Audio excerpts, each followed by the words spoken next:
Why did Trump invite Asim Munir? Is Pakistan becoming the new hub for cryptocurrency?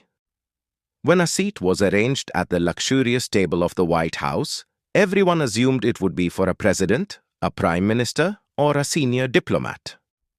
But as the door opened and the man entered wearing the uniform of the Pakistan Army, all eyes widened in surprise. This man was Asim Munir, the Chief of Army Staff of Pakistan. And the one who had invited him was none other than America's most controversial and talked about President, Donald Trump. The question arises, why did Trump sideline Pakistan's Prime Minister and instead invite the army chief to dinner? And what kind of business is he aiming to do that requires dealing with the military instead of the civilian government? This is where the story begins, one that is deeply intertwined not just with money, but also with power, technology, and politics. Today, we'll explore this topic in depth. But before that, if you are new to our channel, don't forget to subscribe so you never miss our latest videos. So let's begin today's discussion without any delay. The world knows Donald Trump as a leader who doesn't care for traditional diplomatic protocols. He deals directly and only with those he believes hold the real power. And in Pakistan's case, he did exactly that. While Shehbaz Sharif was likely occupied in his prime ministerial office, the real conversation was unfolding at the White House, a conversation shaping the future of US-Pakistan ties, driven not by politics, but by money and technology. And at the heart of this deal lies cryptocurrency. Cryptocurrency, once dismissed by Trump as a scam, has now become the cornerstone of his business ambitions. His son, Eric Trump, has launched a mining company called American Bitcoin, which is partnering with a crypto firm named Hut8 to mine Bitcoin. Their goal is to generate Bitcoin and sell it on Wall Street for massive profits. But for such a business, they need affordable and reliable electricity, land, and government support. In America, all of that is expensive. In China, it's banned. But in Pakistan, Trump sees a golden opportunity there, so much so that he directly extended an invitation to Asim Munir. Pakistan's economic situation is currently going through an extremely fragile phase. Foreign debt, a plunging currency, and shrinking employment have left the civilian government restless. But the military? It remains the most organized and powerful institution in the country. It not only commands public trust but can also make decisions beyond the scope of the government.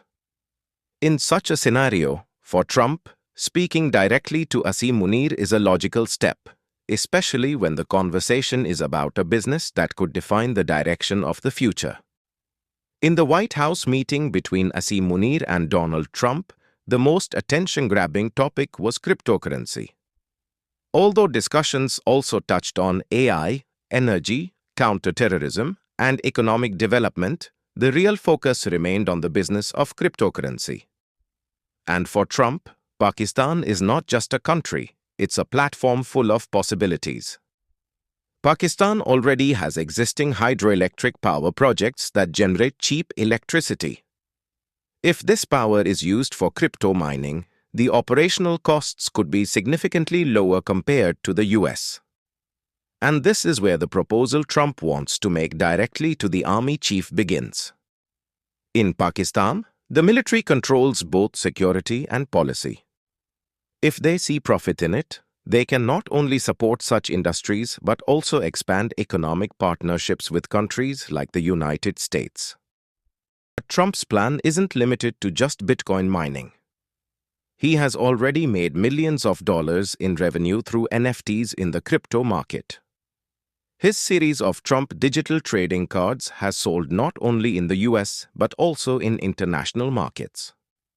Now, the next step is to find a country where he can physically establish his crypto business. That means data centers, mining farms, and crypto infrastructure. And Pakistan could be a cost-effective and strategically ideal location for this vision. Trump's strategy here isn't just economic, it's a calculated geopolitical move.